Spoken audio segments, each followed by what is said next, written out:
ኪዳነ ምሕረት ደጅ ሄዶ ያፈረ ማን ነው? ኪዳነ ምሕረት በሉ። አዎ ኪዳነ ምሕረት ያናት ምንድነው? እግዚአብሔር አዳምን ሲምረው ኪዳኑን ፈጽሞ ነውና ያ ምሕረት የተፈጸመባት እመቤታችን ስለሆነ የካቲት 16 ኃጢአታችን የሚደመሰስበት ዕለት ነው። ለምን ከተባለ እመቤታችን ቅድስት ድንግል ማርያም ዓመታዊ መታሰቢያ በዓል ነውና፣ ቃል ኪዳን የተቀበለችበት በዓል ነውና። ዘርፌ በቤተ ክርስቲያን ውስጥ መታ ለቤተ ክርስቲያን ያደረገችው ነገር ምንድነው የተባለ እንደሆነ ክህነት ያላቸውን ሰዎች እየመረጠች እያገባች ከክህነታቸው ማሻር ይሄ ነበር ስራው። ስለዚህ ዘርፌ የኢትዮጵያ ቤተ ክርስቲያንን ያችን ጥብኛ መቀመጫዋን እብጥ እያደረገች በታይትና በምን አውደ ምሕረት ላይ ከኋላ አገልጋዮች አይናቸውን እዛ ላይ ተክለው እንዳይነሱ በማድረግ ማለት ነው። ዘርፌ በጣም የሚሸት አፍ አላት። አፏ ይሸታል። ዘማሪ ቴዎድሮስን ጠይቁት። ዘማሪ ቴዎድሮስ ዮሴፍን ጠይቁት። ዮሴፍ ቴዲ የሚለኝ እንደሱ ስለሆነ ማለት ነው። እና እንደፈለጉ ለመሆን ደግሞ አትመችም። እንትኑ በሌላ ነገሯ ለዝሙት ይፈልጓትና ከዛ በኋላ ደግሞ ሲቀርቧት ደግሞ ከዚህ ጠረናል እና ብዙ ሰው ከመሞት ሄዳ ነው ብዙ ሰው እንትን ያለው ብሎ በዚህ ምክንያት እውነቱን መነጋገር አለብን። ዘርፌ መጣትና ብንሰርክም ባንሰርክም እንኳን ክርስቲያኑን መሬት እንኳን ኦርቶዶክስ ሆነ ኪዳነ ምሕረት በሉ። አዎ ኪዳነ ምሕረት ያናት ምንድነው? እግዚአብሔር አዳምን ሲምረው ኪዳኑን ፈጽሞ ነውና ያ ምሕረት የተፈጸመባት እመቤታችን ስለሆነ ኪዳነ ምሕረት ያልናት ዛሬ የካቲት 16 ስለተቀበለችው ቃል ኪዳን ብቻ ሳይሆን ዋናውም ኪዳን የተፈጸመባት የሷ ማህፀን ስለሆነ ኪዳነ ምሕረት። እውነት የምነግራችሁ የትኛውንም ማይበል የሚታሻግረን ኪዳነ ምሕረት ነው። ሐዘናችን የተሻረባት የሐዘናችን ምንጭ። ልብስ አጣን ብለን አናዝን? ክርስቶስን ለብሰን የለምን? ይርበናል ብለን አናዝን? ልጇን አብልታን የለምን? ስደተኞችም ብለን አናዝን? ርስት ከፍታልን የለምን? ተረገምን ብለን አናዝን? በረከትን ሰጥታን የለምን? እንሞታለን ብለን አንፈራ? ትንሣኤን ወልዳልን የለምን? ግድያን አንፈራ? ሕይወትን ወልዳልን የለምን? ሕመምን አንፈራው? ፈውስን ወልዳልን የለምን? ምን እንሆናለን እሷ እያለች? ኪዳነ ምሕረት ደጅ ሄዶ ያፈረ ማን ነው? እሷ ለምኗት ድረሽልኝ ብሏት፣ ከልጅሽ ከወዳጅሽ አማልጂኝ ብሏት፣ ምስጢር ያልተፈታለት ቋጠሮ ያልተበጠሰለት የተሰነጠቀው ያልተጠገነለት የተሰበረው ያልታደሰለት የፈረሰው ያልተጠገነለት ማን ነው ወገኖቼ? እንዴ ከጥቅስ በላይ አይደለች እንዴ እሷ? የካቲት 16 ኃጢአታችን የሚደመሰስበት ዕለት ነው። ለምን ከተባለ እመቤታችን ቅድስት ድንግል ማርያም ዓመታዊ መታሰቢያ በዓል ነውና፣ ቃል ኪዳን የተቀበለችበት በዓል ነውና። ነገ ሰባቱን ኪዳን አንድ ላይ እናስባለን። 7 ኪዳኖች አሉ። የነዚህ የስድስቱ ኪዳን ማይተም ደግሞ የእመቤታችን የድንግል ማርያም ኪዳን ነው። ስድስቱ ኪዳናት ምንድናቸው? ሰባተኛው የእመቤታችን ኪዳንስ እንዴት ነው የሚለውን ዛሬ እንመለከታለን። ሁላችሁም በኮሜንት ኪዳነ ምሕረት እያላችሁ ጻፉልኝ። እንዲሁም ኮፒ ሊንክ፣ ሼር፣ ፖስት እያደረጋችሁ ለሌሎች አዳርሱት። ሰብስክራይብ እያደረጋችሁ ደግሞ ዩቲዩብ አካውንቴን አሳድጉት። ወደ ሰባቱ ኪዳናት ታሪክ እንለፍ። ሰባቱ ኪዳናት ተካሄደ ማለት ተስማማ ተማማለ እንደማለት ሲሆን ኪዳን በቁሙ ውል ስምምነት እንደማለት ነው። ይሄውም እግዚአብሔር ከሰዎች ጋር ሰዎችም ከሰዎች ጋር የሚያደርጉት ሊሆን ይችላል። ልዩነቱ የእግዚአብሔር ቃል ኪዳን ቅዱስና የማይለወጥ መሆኑ ነው። እግዚአብሔር አምላክ ከስነ ፍጥረት ጀምሮ በየጊዜው ከብዙ ወዳጆቹ ጋር ኪዳን አድርጓል። ቅድስት ቤተ ክርስቲያን እነዚህን ኪዳናት ጥቅልል አድርጋ 7 እንደሆኑ ታስተምራለች። ስለዚህም ዛሬ ፈጣሪ ቢረዳን እነዚህን 7 ኪዳናት በጥቂቱ እንመለከታለን። ኪዳን ተካሄድኩ ምስለ ሕሩያኒ ከመረጥኳቸው ጋር ኪዳንን አደረኩ። መዝሙር 88 ከቁጥር 3። ከሰባቱ ኪዳናት አንደኛው ኪዳን አዳም ይባላል። አዳም ማለት የእግዚአብሔር ድንቅ ፍጥረት የፍጡራን አስተዳዳሪ ነብይ ካህን ንጉስ ነው። እግዚአብሔር ከአዳም ጋር አስቀድሞ በዕፀ በለስ አማካኝነት ቃል ኪዳን ነበራቸው። ነገር ግን አባታችን በዲያብሎስ ሴራ በመረታቱ ኪዳኑ ፈረሰ። ዘፍጥረት 3:1 አዳምና ሔዋን ተጸጽተው ቢያለቅሱ ግን አዲስ የኪዳን ተስፋ ከልጅ ልጅ ተወልጄ አድናለሁ የሚል ቃል ኪዳንን ተቀበሉ። ሁለተኛው ኪዳነ ኖህ ይባላል። ከአዳም እስከ ኖህ ድረስ ባሉት 10 ትውልድ ዓለም በአመጻ ተሞላች። ቅዱስ ኖህ በደግነቱ መርከብ ሰርቶ ቤተሰቡን ሲያተርፍ ዓለም በፍል ውሃ ጠፋች። ከመርከቡም ከወጣ በኋላ ኖህና እግዚአብሔር በቀስተ ደመና ምልክትነት ቃል ኪዳን ተጋቡ። ኢያማ ከማሰና ለምድር ዳግመ በማይ አይንዲል ዳግመኛ ምድርን በውሃ አላጠፋትም ብሎ ለኖህ ቃል ኪዳን እንደገባለት ዘፍጥረት 9:12 ላይ ይመልከቱ። መልከጼዴቅ የእግዚአብሔር ካህኑ የክርስቶስ ምሳሌ የሆነ የሳሌም ንጉስ ነው። በ15 ዓመቱ መንኖ አጽመ አዳምን ይዞ በቀራንዮ በህብስትና በወይን ያስታኩት ነበር። እግዚአብሔር ለመልከጼዴቅ በአዲስ ኪዳን ለምትሰራው ክህነት ሚስጥረ ቁርባን ምሳሌ አድርጎ በቃል ኪዳን አትሞለታል። በዚህም ተሰውሮ ይኖራል እንጂ ሞትን እስካሁን አልቀመሰም። ይህም ካህን መልከጼዴቅ ከአብርሃም ጋር በተገናኙበት ጊዜ ተገልጧል። ዘፍጥረት 14:17 ዕብራውያን 6:4 ላይ ይመልከቱ። አራተኛ ኪዳነ አብርሃም ይባላል። ቅዱስ አብርሃም የህዝብና የአሕዛብ አባት፣ ስራው ሃይማኖት፣ የጽድቅም አበጋዝ ነው። ስለ ፍቅረ እግዚአብሔር ሲል ከርስቱ ከወገኖቹ ተለይቶ በቅድስና ኑሯልና እግዚአብሔርን በዘራ አሕዛብ ይባረካሉ ብሎ ቃል ኪዳን ገባለት። ዘፍጥረት 12:1 የቃል ኪዳን ምልክት የሚሆነው ዘንድ ግዝረትን ሰጠው። ዘፍጥረት 16:1-4 ላይ ይመልከቱ። አምስተኛው ኪዳነ ሙሴ ይባላል። ቅዱስ ሙሴ የነቢያት አለቃ፣ የእስራኤል እረኛ፣ የእግዚአብሔር ሰውና ፍጹም ትሑት የዋህ ሰው ነው። በፈጣሪው ትእዛዝ እስራኤልን ከግብጽ ባርነት አውጥቶ ለ40 ዘመናት በበረሃ ሲመራቸው ከእግዚአብሔር የኪዳንን ጽላት 10ቱን ትእዛዛት ተቀብሏል። ዘጸአት 21:31-18 ላይ ይመልከቱ። ስድስተኛው ኪዳነ ዳዊት ይባላል። ቅዱስ ዳዊት ስርወ ነገሥት፣ ጻድቅ፣ የዋና ብሩክ የሆነ አባት ነው። እግዚአብሔር ከእረኝነት ጠርቶ ንጉሥ አድርጎ ሹሞት ከወደ ፍሬ በዙፋን ላይ አኖራለሁ ሲል ምሎለታል። ቃል ኪዳን ገብቶለታል። አክሎም ሰፊ ቃል ኪዳን ሰጥቶታል። አልዋሽህም ብሎ ሲምልለትን እንመለከታለን። መዝሙር 131 ቁጥር 11፣ መዝሙር 188 ቁጥር 35 ላይ ይመልከቱ። ሰባተኛው ኪዳነ ምሕረት ይባላል። በብሉይ ኪዳን የነበሩ ስድስቱ ኪዳናት በዘመናቸው ክቡርና ሕዝቡን ከመቅሰፍት ይታደጉ የነበሩ ቢሆንም ከሲኦል ማዳን ግን አልቻሉም። ስለዚህ አንድ ፍጹም ኪዳን ያስፈልግ ነበር። ይህ ፍጹም ኪዳን ይፈጸምለት ዘንድ ከቅድስት ሥላሴ አንዱ ወልድ ከሰማይ ሰማያት ወርዶ በድንግል ማርያም ማኅፀን አደረ። በፍጹም ተዋህዶ በእቱም ድንግልና ተወልዶ አድጎ ተጠምቆ አስተምሮ ሙቶ ተነስቶ አርጎ ሥጋ ማርያምን በዝባነ ኪሩብ አስቀመጠው። ኪዳነ ምሕረት ወይም የምሕረት ኪዳን የምንለው አንዱ ታዲያ ይሄ ነው። የጌታችን መጸነሱ፣ መወለዱ፣ መሰደዱ፣ መጠመቁ፣ ማስተማሩ፣ ሥጋውና ደግሞ መስጠቱ፣ መሰቀሉ፣ መሞቱ፣ መነሳቱ፣ ማረጉ፣ መንፈስ ቅዱስ መላኩ በአንድ ላይ ኪዳነ ምሕረት ይባላል። ታዲያ ይህ ሁሉ የተደረገው በሥጋ ማርያም ነውና የኪዳኑ ባለቤት እመቤታችን ቅድስት ድንግል ማርያም ናት። የእርሷ ኪዳን የስድስቱን አበው ኪዳናት ፍጹም በማድረጉ የኪዳናት ማኅተም ይባላል። የድንግል ማርያም ኪዳኗ ከሲኦል ከገሃነም ሊታደገን አቅም እንደሆነ መድኃኒታችን ክርስቶስ ለድንግልናቱ ቃል ኪዳኑን ያጸናላት ደግሞ ካረገ ከዓመታት በኋላ ጎልጎታ ላይ ነው። እመብርሃን በዚያ ቆማ ስለ ኃጥአን ስታለቅስ እናቴ ሆይ በስምሽ ያመነውን በቃል ኪዳንሽ የተማጸነውን እምርልሻለሁ ብሎ ደስ አሰኝቷታልና ይሄውም በእመብርሃን ምልጃና ቃል ኪዳን ምእመናን ከመቅሰፍትና ከገሃነመ እሳት ማምለጥ ከጀመሩ 2000 ዓመታት ሆኑ። ዛሬም እኛ ኃጥአን ልጆቿ ከእሳት እንደምታድነን አምነን በጥላዋ ስር እንኖራለን። ድንግል ሆይ ኃጢአታችን፣ አበሳችን፣ በደላችን አታስቢብን ዘንድ በስደትሽ በቃል ኪዳንሽ ተማጽነናልና የአርያም ንግሥት፣ የሰማያውያን የምድራውያን ሁሉም እመቤት፣ የአምላክ እናት ቅድስት ስብዕት ክብርት ልዕልት ብሩክት ፍሥሕት ጥዕምት የሆነች ድንግል ማርያም የድነታችን መሰረት ላመኑባት አንገት የማታስደፋ እውነተኛ አማላጅ እናት ናት። በእስች ዕለት የካቲት 16 ስለ ወገኖቿ የሰው ልጆች በፍቅር እንባ ያቀረበችውን ልመና የባሕርይ አምላክ የሆነ ልጇ ተቀብሎ በማይዋሽ ንጹሕ አንደበቱ ቃል ኪዳን ገብቶላታል። በስምሽ ያመነ በቃል ኪዳንሽ የተማመነ እሳትን አያይም ብሏታል። እመቤታችን ፍቅሯ ረድኤታ በሁላችን ላይ ይደርብን፣ አሜን። ይሄ እኔ ደግሞ ነጭነጯን ስለምናገር ዘርፌ ስትመጣ የተቀበሉበት መንገድ ነው ትክክል ያልሆነው። ዘርፌ ስትመጣ የተቀበሉበት መንገድ ትክክል አይደለም። ይሄን ያደረጉት ደግሞ ሕሊናቸው ይወቅሳቸዋል። አገልጋዮቹ ሰባኪያኑ ሕሊናቸው ይወቅሳቸዋል። እሷም ይሁነኝ ብላ አንድ ጥቢኛ የሆነች መቀመጫ አለቻት። እሷን ውጥርጥር እያደረገች ከዚህ በላይ ቀጭን ልብስ ከዚህ በላይ ያ መቀመጫዋን አጉልቶ የሚያሳይ ያደረገች መነኮሳቱ ፊት፣ አገልጋዩ ፊት፣ ካህናቱ ፊት አጭር ሚኒስከርት ነጠላ እያደረገች ፍርድስ እያለች ፈተና ሆናባቸው ቤተክርስቲያንን አውካለች። ይህን ማለፍ ያቃታቸው ደግሞ አገልጋይነን የሚሉ ተልከስክሰዋል። በዚህ ምክንያት ተንቀዋል። ሃይማኖት ይሄ ነው ወይ ብላ ዘርፌን አትናገርም። እሷ ኢየሱስ ነካኝ፣ ደረቴን፣ ወገቤን፣ ከንፈሬን ሳሜን፣ ግንባሬ ላይ ዳሰሰኝ ነው የምትለው አይደለም። ዘርፌን የተቀበሉበት መንገድ ትክክል አይደለም። ይህን ያደረጉ ሰዎች ዛሬ ቤተክርስቲያኒቷ ውስጥ በመምሪያ ኃላፊነት፣ በስብከተ ወንጌል ኃላፊነት፣ በምን ኃላፊነት የተቀመጡ ናቸው።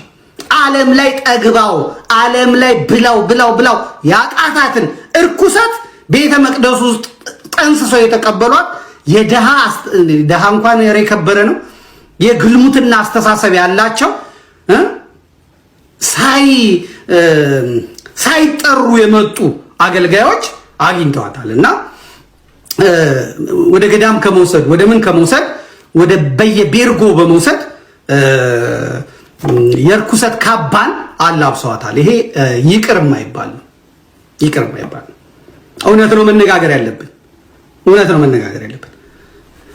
ዘርፌ በቤተ ክርስቲያን ውስጥ መታ ለቤተ ክርስቲያን ያደረገችው ነገር ምንድን ነው የተባለ እንደሆነ ክህነት ያላቸውን ሰዎች እየመረጠች እያገባች ከክህነታቸው ማሻር። ይሄ ነበረ ስራዋ። ዘርፌን የተጫናት አጋንንት ኢትዮጵያም ውስጥ አሜሪካንም ውስጥ ሄዶ ክህነት ያላቸውን ወንድሞች ዲያቆናትን እነሱም ደግሞ ድምፃዊ ያገኘን ብለው ቁጥር አንዷ ካሴት 90,000 ተሽጧል፣ 100,000 200,000 ተሽጧል። አሁን ቁጥር 2 ደግሞ እኔን ስታገባ 500,000 ይሸጣል። ከዛ የትም ስትጠራ አብሬያት ሄዳለሁ እያለ ሂሳብ እየሰራ ዘው ብሎ ይገባል። አሁን የጋምቤላ የደቡብ ሱዳኑ አባ ሩፋኤል የሚባለው ሹፌራቸውን ጠሩት። እሷን ጠሯትና እዛ በተነይ ዘርፍ ያሏት እሷ መጣች። ከዛ ሹፌራቸውን እዛ አብሯቸው የሚሰራ ልጅ አለ ወንድማችን ቤተ ክህነት ነው አሁን የሚሰራው ዲያቆን ነው። አመጡ እቺ ልጅ እንዳታመልጥ እናቴ ሂሳቡን ሰሩ። ይሄ ካሴት በ10 ብር ቢሸጥ ሲዲው በ20 ብር ቢሸጥ ስንት ነው? ይሄና እንደዚህ ኦኬ በቃ አንተም አለፈልህ እኔ ይሄን አለ። እሺ ነይ ዘርፌ በቃ ቃል ግቢ እዚህ መጽሐፍ ቅዱስ መጣ ምን አለ በቁርባን እኔ ባሏ ከምሽቱ 2 ሰዓት ተኩል የጀመረ እስከ ምሽቱ 4 ሰዓት ተኩል ትምህርት ሚኒስቴር ህንጻ 4 ኪሎ ትምህርት ሚኒስቴር ህንጻ እንባ እያወጣ እያለቀሰ ነው የመጀመሪያ ባሏ ያጫወተኝ ማለት ነው። አረ ጴንጤ ሆነችብኝ ምን ላድርግ ጳጳሱ እንትና ተክልዬን ያጋባኝ እኔ እንዴት ላድርገው እኔ አላቅልህ። ስለዚህ ዘርፌ የኢትዮጵያ ቤተክርስቲያንን ያችን ጥብኛ መቀመጫዋን እብጥ እያደረገች በታይትና በምን አውደ ምሕረት ላይ ከኋላ አገልጋዮች አይናቸውን እዛ ላይ ተክለው እንዳይነሱ በማድረግ ማለት ነው ፍዳን ያበላቸው። እግዚአብሔር ደግሞ 2 ነገር ሰጥቷል ነበር ዘርፌን ማለት ነው። ዛሬ እሷ ቤተክርስቲያን ላይ ይሄን ካደረገች እውነቱን መናገር አለብኝ። ዘርፌ በጣም የሚሸት አፍ አላት። አፏ ይሸታል። ዘማሪ ቴዎድሮስን ጠይቁት። ዘማሪ ቴዎድሮስ ዮሴፍን ጠይቁት። ዮሴፍ ቴዲ የሚለኝ እንደሱ ስለሆነ ማለት ነው። እና እንደፈለጉ ለመሆን ደግሞ አትመችም። እንትኑ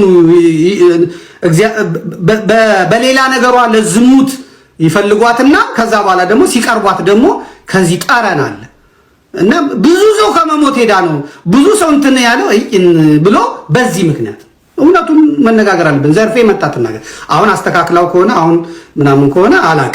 ችግሩ ግን የነበረባቸው እነዚህ የኛ ጋለሞቶች ዋና ችግራቸው በሙሉ እንዳያልቁ ዋና ምክንያት የሆነባቸው የአፏ ጠረን ከውስጥ የሚመጣ የአፍ ጠረን በጣም በጥፎ የአፍ ጠረን ነበረባት። ሊተኟት ይፈልጋሉ፣ ሊጎለሙቱ ይፈልጋሉ፣ ምን ይፈልጋሉ። ግን ደግሞ በየት በኩል እንደዚህ እያሉ ይሄዳሉ። ይሄ በሕክምና በጠበልም በምርመራም የሚስተካከል ነገር ነው። ለብዙዎቹ ግን ያዳናቸው የዘርፌ የአፍ ጠረኗ ነው። ያ የአፍ ክርፋቷ አሁን ወጣና የበለጠ ደግሞ ቤተክርስቲያን ላይ እንድታስታውቅ አደረጋት ማለት ነው። አሜን ነው። አሜን። እንደዛ ነው። ስለዚህ ዘርፌ በኢትዮጵያ ቤተክርስቲያን ውስጥ የኢትዮጵያ ቤተክርስቲያን ከትቢያ አንስታት አሰብ የነበረች ናት። የወሎ ሰው ናት። ከኤርትራ ስትባረር የኢትዮጵያ ተቀብላት ከዚያ የብአዴን አገልጋይ ሆና ዘፋኝ ሆና ከዚያ ዱባይ ሄዳ ሲጋራዋን ጫቷን ስትቀጠቅጥ ከርማ ከዛ እናት ቤተክርስቲያን ተቀብላት ጻድቃኔ ማርያም አስቀምጣት እንባዋን አብሳላት ማንም ያላገኘውን ክብር 40 ዓመት 20 ዓመት ቤተክርስቲያንን ያገለገሉ ሊቃውንት የቡልያት የሐዲሳት ሊቃውንት መሪ ጌቶች ድምፃውያን እነኔታ ገብረ መስቀል የላሊበላው የቤዛ ኩሉ ዓለም ያንን ድምፀ ሽቅርቅሮች ያላገኙትን ክብር በመቃብር ቤት የሚሰቃዩ ሰዎች እያሉ እሷ ከመሸታ ቤት አምጥቶ እግዚአብሔር ከሺሻው ላይ አምጥቶ ቀጫቱ ላይ አምጥቶ እግዚአብሔር እንዲህ ማድረግ ይችላል ብሎ አምጥቶ አውደ ምሕረት ላይ አቆማት። ብፁዕ ወቅዱስ አባታችን ቃለ ምዕዳንና ቡራኬ ከመስጠታቸው በፊት እህታችን ዘማሪት ድምፀ መረዋዋ ዘርፌ ከበደ ትዘምርልናለች እየተባለ የዕለቱ መምህር ሳይሰብክ የዕለቱ ሊቃውንት እንትን ሳይሉ ወረባቸው በጫጫታ የሰንበት ተማሪዎቹ ዝማሬ ወር የለፉበት 6 ወር የለፉበት ዝማሬ ሳይሰማ እሷ ከፓትርያርኩ በፊት ከሊቀ ጳጳሱ በፊት ቀርባ ያንን ሁላ ወፈ ሰማይ ምዕመን ስታስብል ስታዘፍን ስትጨርስ ደግሞ እንትኑ ተቀብሎላት የስብከት ወንጌል ኃላፊው የመድረኩ መሪ ተቀብሎ በእውነት ምዕመናን በእውነት ሰማችኋት አይደል? አጥንት የሚያል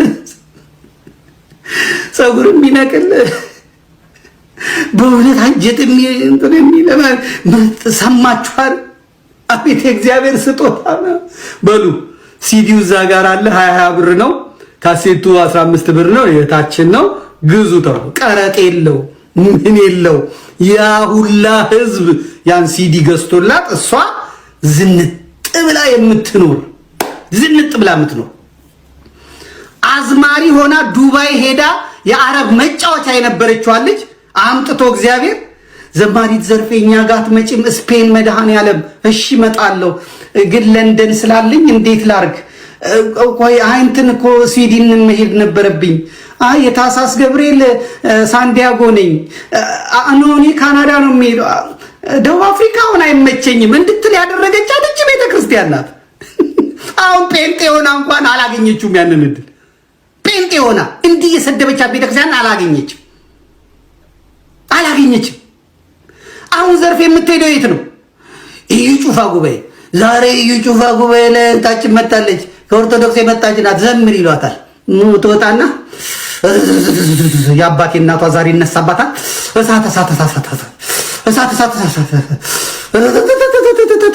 ተቀጠቅኩ፣ ነደድኩ። ይሄ እኮ ጥሩ ካህን ቢያገኛት ጥፍንቅ አድርጎ አስሮ እዛ ጠበል ቢያስቀምጣት ወይም ደብረ ሊባኖስ ገድል ቤት ቢወስዷት ይሄ አጋንንቱ ይለቅባት ነበር።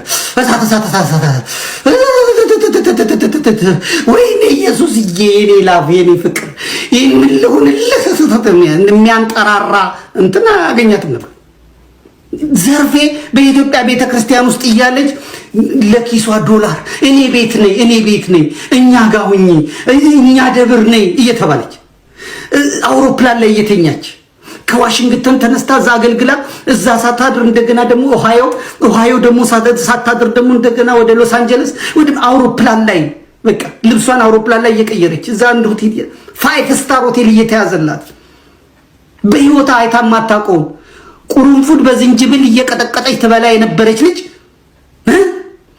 ዘላለም ምግቧ ቲማቲም በጨውና በቃሪያ የነበረች ልጅ ዛሬ እኛውን አይመቸኝም ያለች አመዳም ሊሉ እንደ ካፌን የመለከው ጾም ነው። እኔ አሁን እንደዚህ አልናገርም፣ ግን ያቺ አሸቦ የጨውቃ የመሰለች ልጅ የኢትዮጵያ ቤተክርስቲያን አንስታ ወልውላ እርኩሰቷን ግልሙትናዋን ኃጢአቷን አጥባ አውደ ምሕረቷ ላይ አቁማ ታቦት ፊት አቁማ እኔ እንደወደድኳት ውደዷት፣ እኔ እንዳከበርኳት አክብሯት ብላ ባስቀመጠች ዛሬ መናገር የለም። ግን ያንን እድል አሁን መልሶ ማግኘት አይቻልም።